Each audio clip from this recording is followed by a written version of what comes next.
What's going on, everyone? It's your favorite jealous hater Apoc, and welcome back to the channel where I analyze things that sometimes don't really matter. So just like in my last video, I better state what's going on here. It's hot, it's muggy, all the ACs are going on in the house, so I'm outside dwelling in the heat just to get these videos out. Mind you, there's all these fires going on and it's really hazy out and I'm breathing in all this shit. So we're gonna try to get this shit done real quick. But just so you know, I'm really out here risking my own health and my lungs just to prove my point. But moving forward, the last time we discussed this Nashville situation with Kyra and JesssFam, and their manager Tracy, they had some sort of a run-in with a shady character, which we barely scratched the surface on. Didn't really cover all that much except for that weird-ass timeline that Jess gave us, which again, didn't make any sense at all or add up to her story. I mean, the redhead stated that they were back at the Airbnb roughly around 3 a.m. when Kyra called him at 2:07. Nashville's time zone is an hour ahead of Utah, which means the only way Oscar would have ever gotten that phone call is if they were already safe back at the Airbnb. And if you just go listen to the story, JesssFam literally tells you when Kyra called Oscar, and that was before the Trashman police and even the Uber. But if you're interested in the other video, I'll leave a link down below in the description, and then we're just gonna start diving deep. But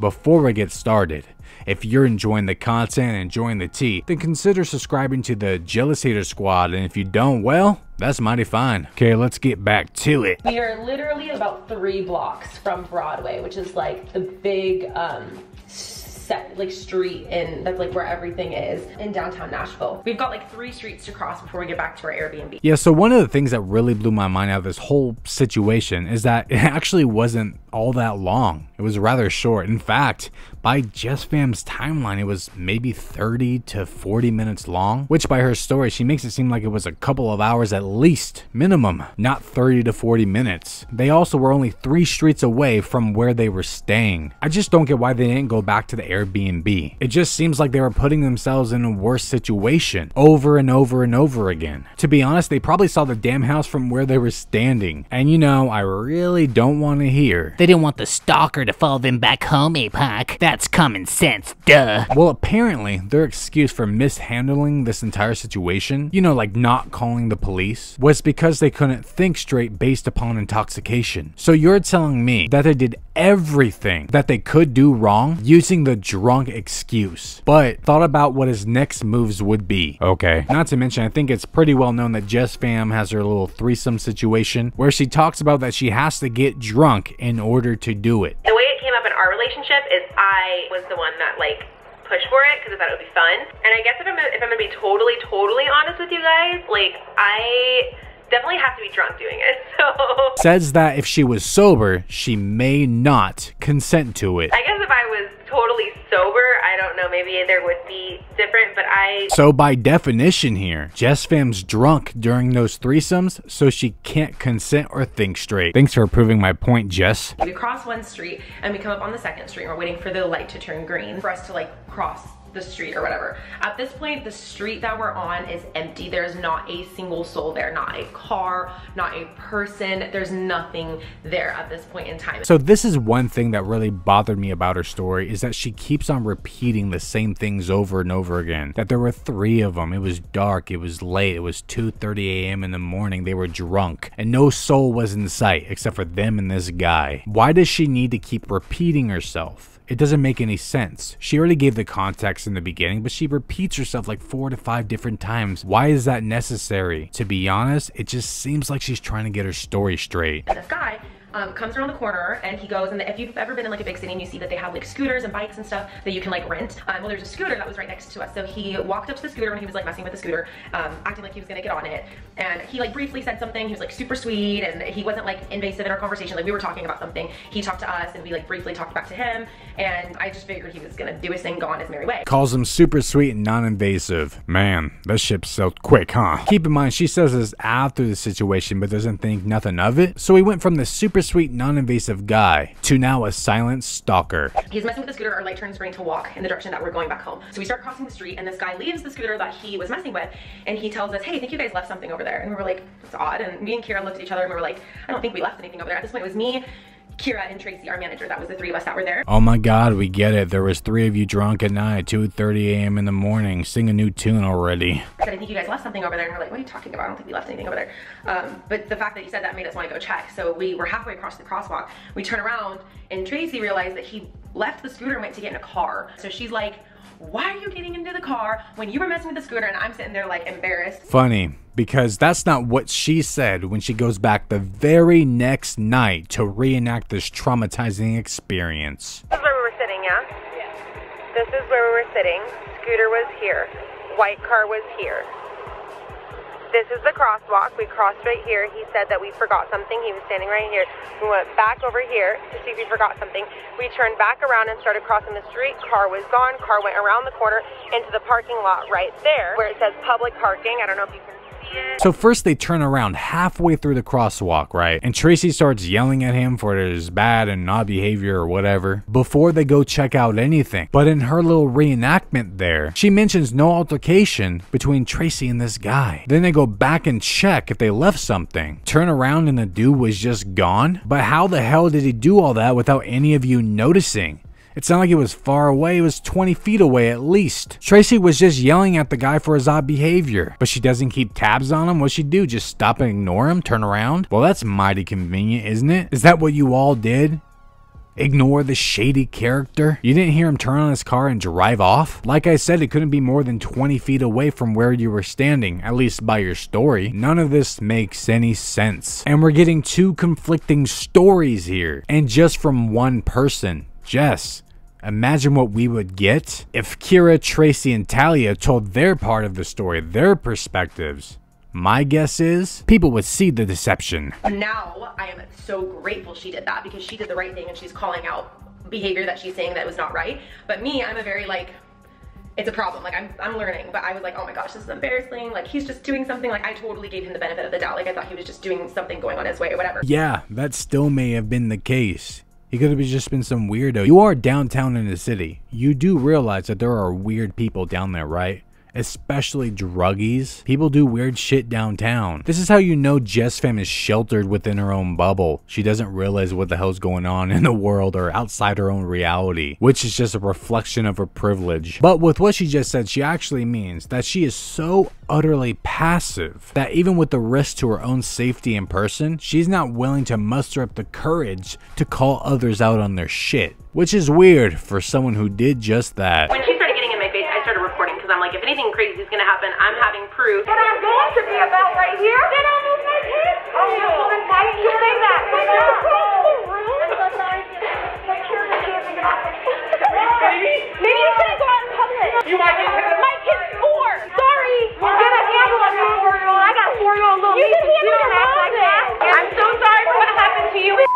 So she wants to give the benefit of the doubt to some shady random 2:30 a.m. in the morning drunk or whatever, okay? But has no issue confronting a Karen and shamed her for the very things that happened within her life. Bruh. And for those of you who are about to say, why are you defending that weirdo, Apoc? They were messing with the Jess kids. yeah, I'm actually not defending that Karen at that restaurant JesssFam ran into. But the point is, if you actually listen to JesssFam, she shamed someone for what happened within her life and used it as a weapon.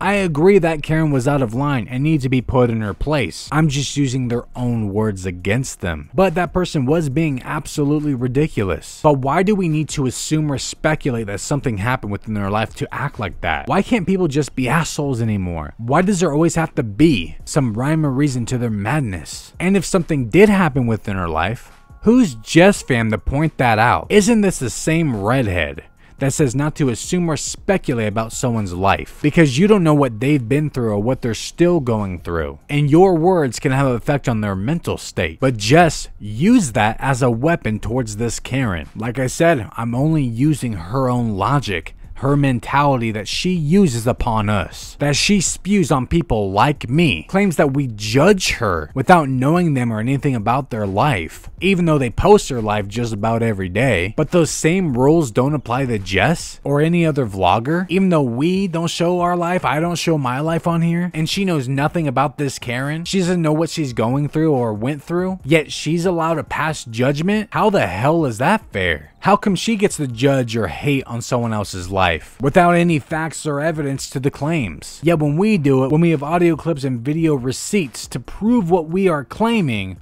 we're called jealous haters. We're called lowlives. We're told we're incredibly unhappy with our situation and that they feel bad for us because our lives are so pathetic. But how can you place that judgment when you know nothing about me or anyone else? Especially because we don't show our lives, but you do? You know, that same mentality also applies to everybody within our community that love Jess. They love her, yet they don't know her. They'll call Jess a genuine and kind person, even though you don't see everything about her life. So that same mentality that we don't know them based upon 15-minute vlogs also applies to the people that fawn and idolize JesssFam and all these other vloggers. That same mentality flips back on them. Funny when that happens, huh? And she's like, that's not right. You were messing, why were you trying to mess with the scooter and then you get into a car? Something's off here. Oh yeah, that's super suspect. And I didn't think anything of it, but only because she said that, I turned around and I saw that he was in this large white, like SUV looking car. I'm terrible with cars. I'm not an observant person as it is.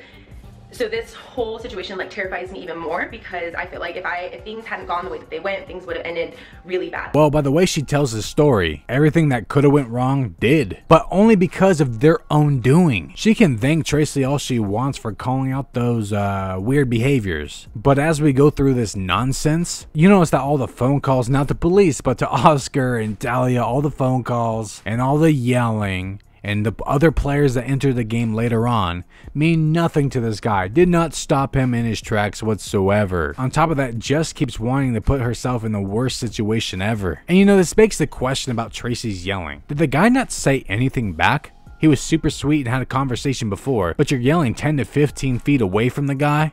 And he doesn't say a word? She never stated anything about that. Never mentions the guy talking again. I find it weird being that close and him not saying anything. He just stood there? That doesn't make any sense. He goes and gets in the car and Tracy's like, what the fuck? And we turn around to go make sure that there was nothing there. And Kyra and I were like, we didn't leave anything there. It was so weird. And so we turned back around and start crossing the street again. At that point, right when we turned around to cross the street again, we noticed that he, in that short amount of time of us turning around and walking back to where we were like standing, he flipped his car around super quick and parked in a parking garage to where you couldn't see his vehicle. We didn't know this yet. If you didn't know this yet, then how the hell did you even notice what he even did? You're telling me that standing maybe 20 feet away from him and from where his car was, you didn't hear anything from him prior, not him turning on his car or speeding off? You heard nothing? Those cars are loud, and you know they're especially loud in a downtown city where there's no noise going on because there's not a soul in sight, right? So with no extra noise and this guy being not more than 20 feet away from you, you didn't hear a peep. Yeah, I don't really believe that. Mind you, again, Tracy was yelling at the guy, and all of a sudden she just stopped and turned around? What? You call out weird behaviors from him going to a scooter to a car, but then you just flat out ignore him later? No. If fiddling with a scooter is weird and enough for you to start yelling at someone, why the hell would you turn your back on him later? But I saw him walking across the street in front of us. And I was like, you were just behind us and you were just in the car and now you're in front of us.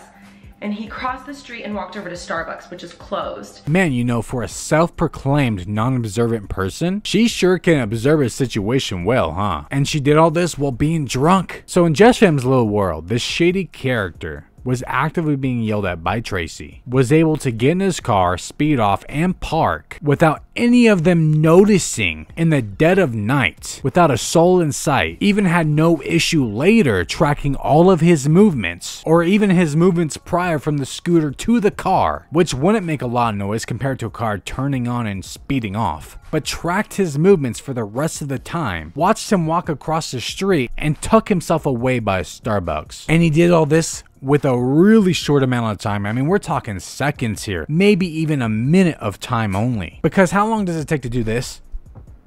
You know, just turn around. He did all this with him only walking a few feet and then turning around. You know, this is the part where I usually point out that the vlogger I'm covering is flexing how dumb their fan base really and truly is. But you know, I don't even think I have to say it. And stood in a like divot of where you would enter Starbucks, so you couldn't be seen. The only reason we saw him is because we happened to turn around and watch him crossing the street, and at that point we were like, that's not right. What happened to give him the benefit of the doubt? So we're walking towards him, realized that wasn't right, And I'm like, we need to turn around. This is not, like, I don't want to overreact, but I think he might be following us. So the three of us turn around, and I look over and I realize that the car that I had just seen was now parked. That's how I knew he flipped the car and he parked it into a parking garage that you couldn't see. We only saw because we turned around to head back home. I thought she said the car was gone before she even crossed the street. But now that she crossed the street, she realizes the car was gone? Man, the shit just keeps piling up, huh? So at this point,